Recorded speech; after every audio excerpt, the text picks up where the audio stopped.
Kasaysayan ng Pilipinas. Ano bang kasaysayan ng Pilipinas? Oops! Mag-uuna tayo sa paano natuklasan ang Pilipinas.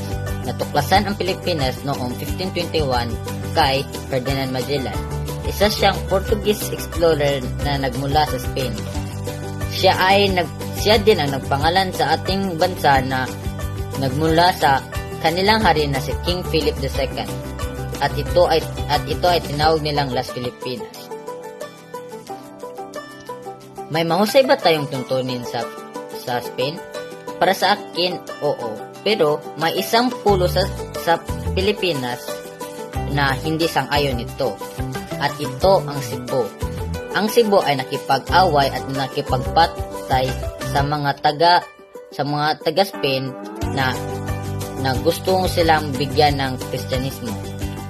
Ngunit hindi nila kinaya at sila ay napatay. Dito din namatay si Ferdinand Magellan noong April 27, 1521.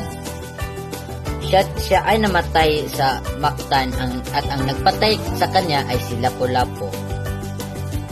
Pagkatapos namatay si Magellan, may dalawang barko na nagpalayag papuntang Molucas at ito ay kargado na may mga patay na katawan.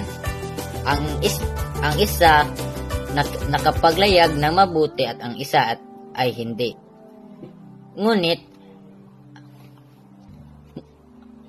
Ngunit hanggang ngayon ang dinala ni Ferdinand Magellan na ang Kristyanismo ay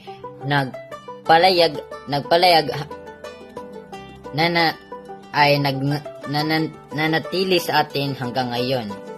Marami ding magandang aral ang nakuha ko dito dahil ang Kristyanismo ay isa din sa pinaka-importante sa buong mundo at halos lahat ng tao ay naniniwala nito. Marami ding uri ang kasaysayan ng Pilipinas. Ang paano tayo sinakop ng Japan at iba pang mga dayuhan. At hindi ko lang yun ibabanggit dahil ang topic ko ay paano tayo ano ang kasaysayan ng Pilipinas. Ang una lamang. Salamat sa lahat.